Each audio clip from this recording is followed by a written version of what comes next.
thought our youngsters, our players played with a lot of focus.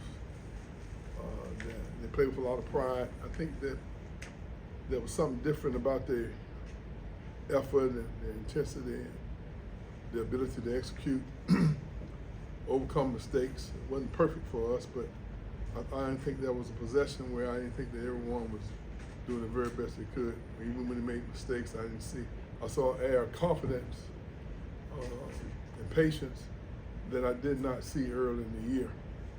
It was just the desire to win and finish the season off at home and send our seniors off on a positive note. I thought superseded anything negative that was going on in the court. I thought when it came to the timeouts, I thought they were encouraging and very aggressive with one another without being disrespectful. Hopefully we'll be one of those teams that find a way to get that magic mindset going into the ACC tournament. Be one of those stories that people remember. I'm very proud to have had the opportunity to represent Florida State. I always felt that we could build a program here that we all could be proud of. Just visiting with all the players that made the sacrifice to come and want to be here, a part of this moment, was somewhat overwhelming to me. I thought maybe I could block it all out and just stay focused on the game, but it seemed like every few minutes someone had to have their moment and us reminisce about some of those things that we experienced along our journey. And then you start realizing how important those relationships were and how meaningful it was to each individual. I came away with a sense of pride, but also realizing that there are a lot of things that are much more important along the journey of being a coach than just wins and losses. When they talk about those little things, those moments where you had discussion about life's lessons and that they remember. Solomon Holiday was bringing up some things that somewhat funny. One of the youngsters said that it never a day that he doesn't utilize something that he learned while he was here to help him be a better coach. And so those things are so meaningful. I wish Michael Ojo could be here. He's a very unique and special person. But to have Solomon come all the way from Seattle, and not only did they come, but they brought their families. I had more kids running around at shoot around today. And we on one end trying to prepare for SMU, and all them down on the other end trying to shoot baskets. And they had a train running up and down the steps, but that's part of the rewards that you realize when you've been in the business as long as I have, and then to see the smiles on their faces celebrating with you has been a very special day for me. Obviously, now after the game, I thought Malik was outstanding. Obviously, he was the guy who I thought stepped up and he made plays that were very challenging for anybody to defend. But I thought as a result of his energy and his determination, it made the game easier for some of the other guys to make plays. Defensively, when I look back and look at the field goal percentage defense that we held our opponents to, that was encouraging because we haven't always been as consistent against a team with this level of firepower. But I thought our guys made some mistakes, but I thought we was much more consistent than we were challenged by some of the things that we had to overcome. Any questions? wondering, did you ever get overcome in the final seconds when people are checking out and you won the game? You know who's here. Did you get overcome at all? I know you like to compartmentalize, but did emotions ever get the best of you during that end of the game scenario? Maybe I'm not normal. I don't know. but I really was focusing on the game. Now I have to say, I did say a couple of prayers as the game was going down. I said, Lord, I've done just about all I can do. I might need a little help in the last couple of minutes. The kid walked up there and balled their free throw. I said, thank you, Jesus. But no, I just wanted the season to end well for our seniors. And I did think about, boy, we've only lost one game, one senior game, I think, in 23 years. That was against Duke, I think. It was a close game as well.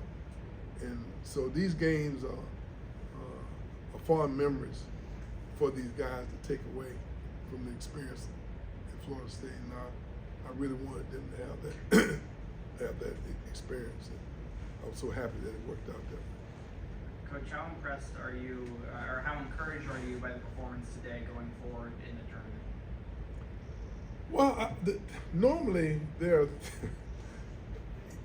we're still teaching things in February and March. The day we had less boo-boos, we had guys pretty much executing what we had in our game plan, offensively and defensively. And that's what I noticed, that we wasn't repeating mistakes. And that says a lot about the progress that we've made. You love coaching and everything that comes with it and Absolutely. impacting young men. When you look and see Andy on the other sideline who worked for you, Dennis Cates on the board talking about you being his mentor, all the other guys who put into coaching, who played for you, worked for you, what does that mean lasting impact-wise for you? Well, my philosophy has been this. I've had so many guys help me along the way. The late Kelly, my first job at Austin Peay, and Joe Hall. I worked for Eddie Sutton for like 8 months before I took the Oklahoma State job. I had George Raveling and John Thompson on speed dive. It was always interesting, the wisdom that I gained whenever I got in the spot that I had not experienced before. I could always call them and they put things in perspective.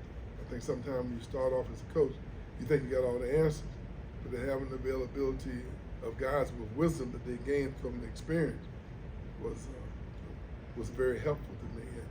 And my thought has been, I've had so many people help me. I think it'd be sacrilegious for me not to find a way to help somebody else, and that needed the same type of mentoring that I needed.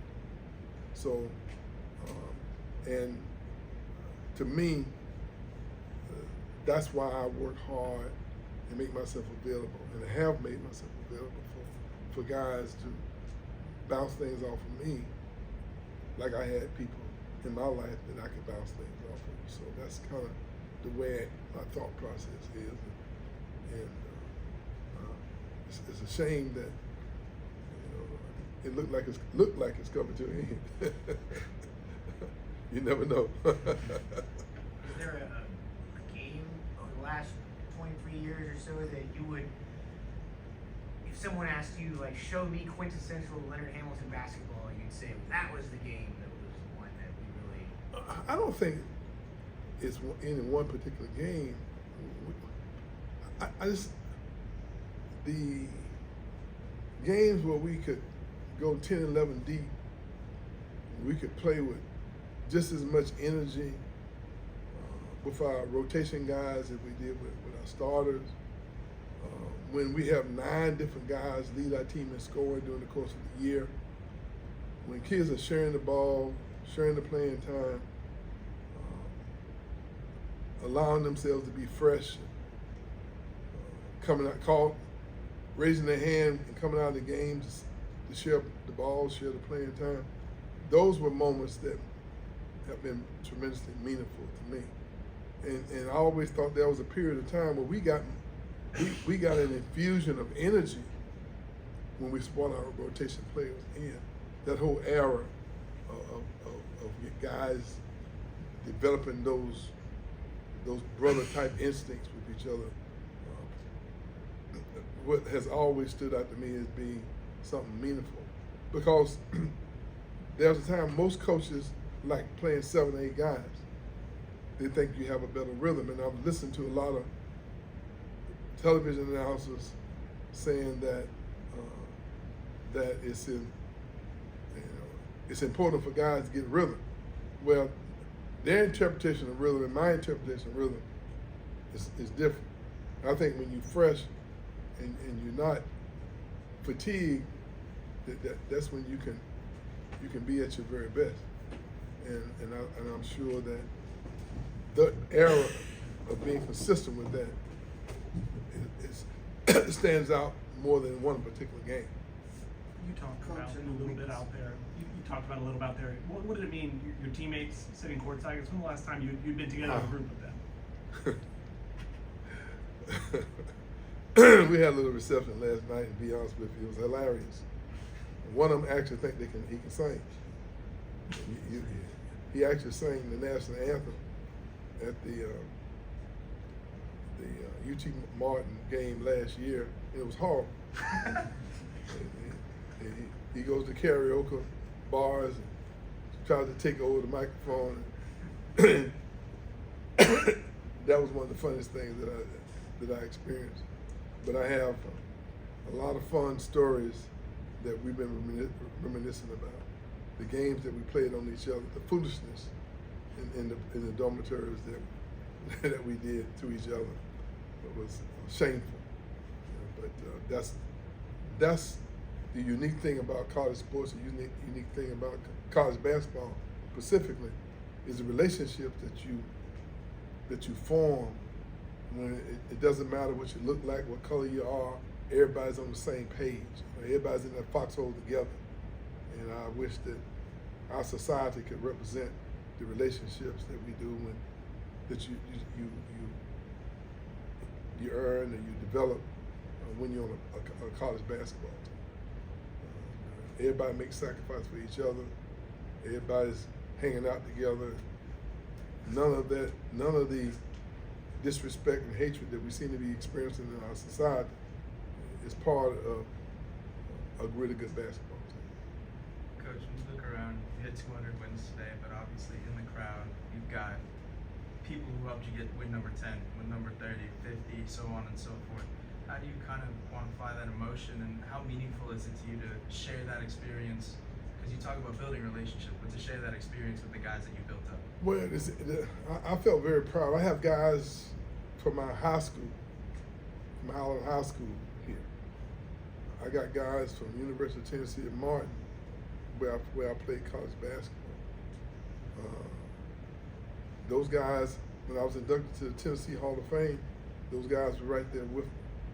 And for them to make that sacrifice, Solomon Oliver coming all the way from Seattle with his family, Ron Reed, 4 or 5 kids here, and I'm looking at all the other kids, former players who have brought their families to be a part of this. I got Sam Bowie and Melvin and Dirk Minifield from Kentucky. Come on, Sam number 2 pick in the draft, and he's here wanting to be part of this celebration. That is somewhat overwhelming. And even Pierre Jordan, who was really a part of our program, he transferred to another school and got his degree, but he's here, being a part of this. Those things are special. That means that you're developing a relationship that far exceed the coaching, the wins, the losses, the championships, the Hall of Fame awards. 7, 8, and 9 of them I don't really can't keep up with. But the point of it is that the relationships are just so special. And I'm hoping that I can get through the weekend without getting too emotional. I've done pretty good up to this point. Let's just keep lifting me up, okay? Say, Claire. Coach, in the week since your decision, have you had any moments of second guessing? No, absolutely not. I think it's best for me. I think it's best for the university. I think it's time. And I don't have any regrets at all. and I want to move on and try to be a part of still contributing in some way. But once the season's over, then I'll sit down and kind of map out, you know, what I think should be my path. But I don't want to get too far ahead of myself. I'm just foolish enough to think that we can do some magical things here once we get to the ACC tournament. Let's go to Corey and then take questions for Jamir, please. Leonard, on the ribbon board, they had Leonard Hamilton 19 NBA draft picks, but next to it was 97% graduation rate. I have a pretty good idea which one matters to you more, and it matters more than the 200 wins. I guess why? There are a lot of people in this profession that don't maybe care if their kids graduate. They just want to get wins out of them. Why does that always seem to matter to you so much? Well, for me, being the first college student in my family and realizing the importance of overcoming the challenges that we did during my era, because I came through segregation. And in order to have a meaningful life, you had to have your education, at least have a change. But for me, knowing that my father and my family could not contribute to me getting my education, I had to set the example for my brothers and my sister. So me going to college allowed me to adopt my brother Willie, and he goes to college, he meets his wife in college, and both of his kids go to college. Adopted my brother Barry, he didn't have kids, but I adopted my sister Pam. She goes to college and her son goes to college. And then Willie's kids, then my brother John, because I graduated, he goes to college, his son goes to college, meets his wife who goes to college, and they start their family, changed the whole culture of our family by me getting my education. And I realized the importance of those same opportunities, and Jamir's a perfect example. He's gonna get his degree, and it's gonna be meaningful to his cousins and nieces and sisters and family because their standard is set a little higher. And so they're giving themselves a chance to have a better way of life because they've earned, they got the qualifications that opened up doors for them that would be shut if they didn't have those credentials. Take questions for Jamir, please. Jamir, is there any added pressure? I assume there has to be in a game like this, wanting to send your coach out the winner on the home court. I know there's always pressure in a college basketball game. Is there more? I wouldn't say it's more pressure. I think we all just had a good focus coming into it. I mean, it showed in shoot around, and I think we carried it over to the game. Like we just focused on getting a win. Jamir, you got an opportunity. You considered the draft last year, but you came back for your senior year. You came back, you're getting a degree. Just, what did it mean to you to come back, finish out the year, get a win today, and what was going into your decision to come back for your senior year?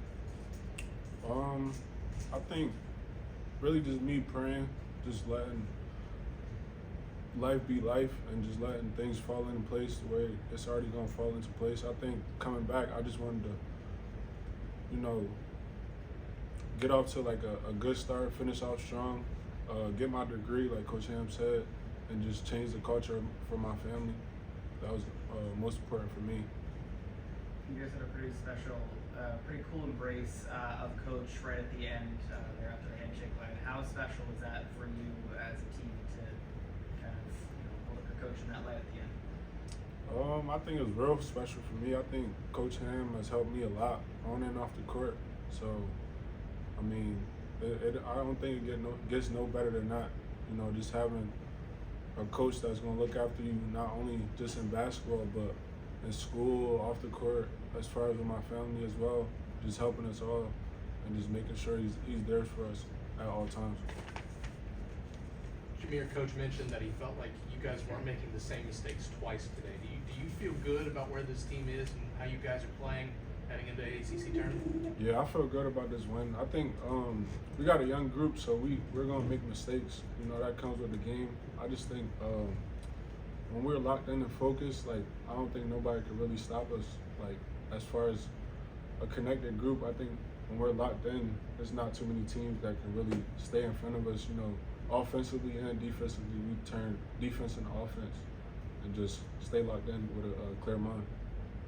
I'm sure you know what Coach's legacy has been, but to see it here with your own eyes, years and years and years of history all come together, how is that for you?